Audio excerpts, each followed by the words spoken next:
In both sides of the story news. Submitted by Tokyo Drift. Transgender men discuss the complexity of the question on whether men really do have it easier in life. Would you leave me if I was gay? No, that has nothing to do with the headline either. But he needs to know. No, I would stay with you more if you were gay because then I could watch you having gay sex. Okay. Yeah, you like that. You should know this about me. That's real love right there. That's tight. Well, I feel like it's more from a selfish. Jessica thing, yeah. Would you leave me if I was gay? Thank you right now? Yeah. No.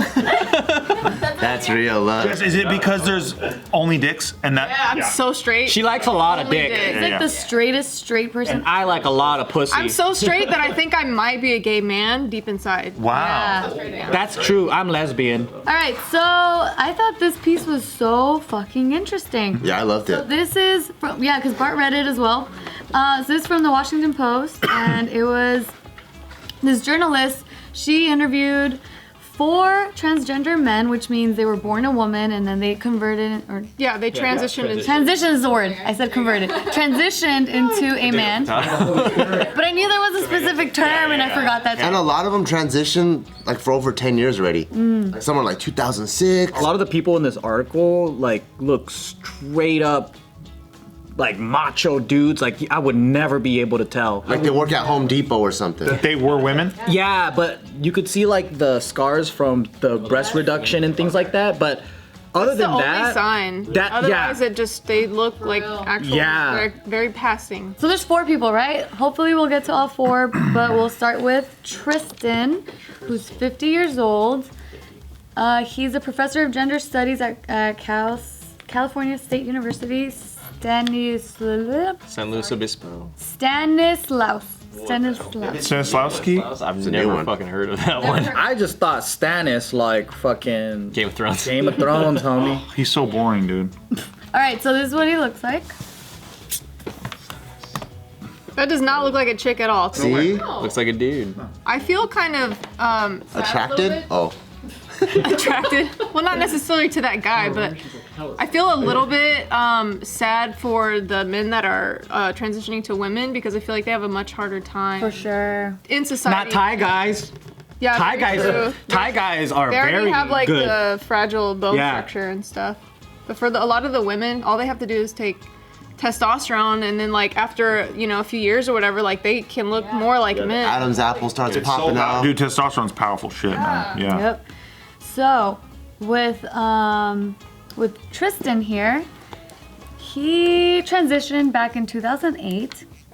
And so he was saying that life doesn't get easier as an African American male because usually for African Americans and Latino Americans, they grow up as boys being taught that they had to deal with their emotions and everything at an earlier age. And so they had to learn, so he had to learn how to stay alive in his new body and retain some dignity while being demeaned by cops. Because for him, before he would get stopped, when he was a woman, he'd get stopped and he would get away with it. Like if he was stopped for an actual violation, for speeding, he would just get off. And then at one point he even had like an in-depth conversation with one of the cops. But then after transitioning, now the first 2 questions that he's being asked is, do you have any weapons in the car?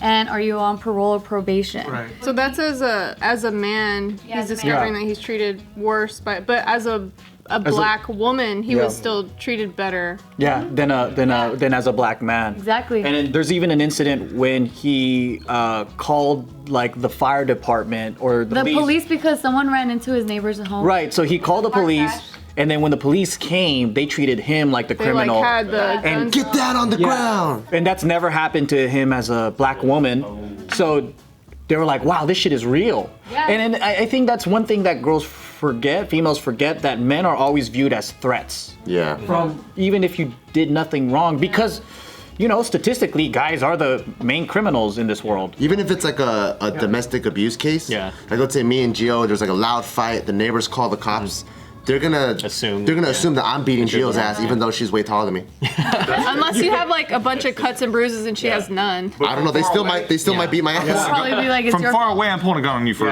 sure. But yeah, so now he says that he avoids ever calling the cops because it's just gonna end up bad. So he's like, if I was jogging somewhere and I run across, like I come across a dead body, I'm gonna keep running. I'm not gonna call the cops because now his life as a black man is very difficult. And he's saying that it's not only humiliating, but it creates anxiety on a daily basis. Before he used to feel safe going up to a cop, but now Does he regret his decision? He wants to go Yeah, back. I was gonna say, does he think it's like? he doesn't regret his decision, but now he's actually changed like the way he dresses and like the way he presents himself. Because before, like even though he likes urban aesthetics, he stopped wearing hoodies. He traded his baggy jeans and oversized jerseys for colorful skull caps for close-fitting jeans, khakis, and sweaters. And so he's just saying like, you know, the less visible I am, the better my chances of surviving. I think the biggest eye opener for me was a lot of these when they were women, a lot of them were like feminist activists. And then I think just one of them, right? oh, was it one of them? Just one of Okay, them. so the I guess what I read was the feminist activists. Yeah, that's when the they next became- person. Yeah, when they became a man, they were just debunking their own thoughts on a lot of things. Interesting. Yeah. So this is Xander. This is who Joe is talking about. Oh. Damn, he looks like someone's Theo. He looks like a barbecue pitmaster. Absolutely, dude. He looks like he works at West Coast Customs, dude. He looks like he could weld. Yeah, for sure. He looks more than a man than me. Yeah. He makes me feel like a woman. Yeah, like if I looked at you, I'd be like, that guy can't weld. You could be his wife for sure. For sure. If we were in jail, he would make me his bitch. Then he's like, Psst, I used to be a woman. He's 52 years old. He's a Coast Guard veteran. He works at Naval Medical Center San Diego as a clinical social worker case manager. He's the editor of anthologies about transgender men, and he started transitioning back in 2005. So, like Joe said before, he was an activist. He was a very outspoken, radical lesbian feminist, is who he used to be before he transitioned. And so he would speak up often and loudly and with confidence, and he was encouraged to speak up, and he was even given awards for his efforts. But when he speaks up now, he's often given the direct or indirect message of the fact that he's mansplaining. And That turned around real quick, huh? He's like, I used to be a woman for like 30 years, motherfucker. Yeah, and then, or like, so taking up too much space or asserting his white male heterosexual privilege, even though he's a first generation Mexican American and transgender man. We have to navigate with words like very carefully. I refuse. I mean, yeah, but you still do. But you still have, you have like tact. You have a lot of tact, yeah. I think white guys have it the worst, actually. Yeah, you can read the room and you Yeah, have tact. I think I think that's white what guys have the separates word. it. I see what you mean. Like, white guys have to watch their words the most out of everyone. And then it just goes down like, I think there's like oppression awards of whoever was the most oppressed, they could say the most. And now I guess this man feels like he is less oppressed because he's a man now. So it's like weird for him to realize like, oh, I can't even actually say all of these things that I used to feel comfortable saying Right. because now I'm a man. So I'm like less on the list and now I have to be quiet and I can't mansplain. So that's interesting to be like on both sides of it. Exactly, to experience both sides. It's great. I wonder how his friends feel about that. Because I assume that he should have like a lot of friends that were also in the same kind of circles and groups and thought very similarly. And I wonder if their opinion changed or felt weird knowing that it's the same person. Well, you but know what's that- interesting?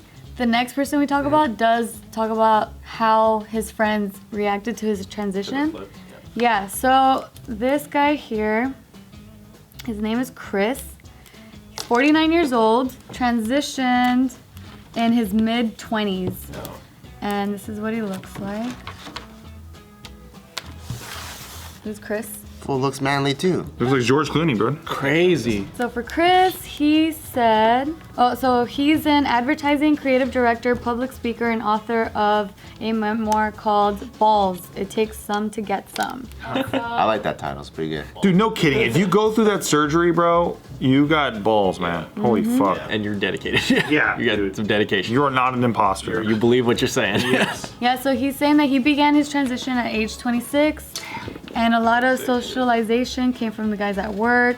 So as a woman, he'd walk down the hall and bump into some of his female coworkers, and they'd say, "Hey, what's up?" And I'd say, "Oh, I just got out of this client meeting, blah, blah, blah, blah, blah, blah," and like really get into it.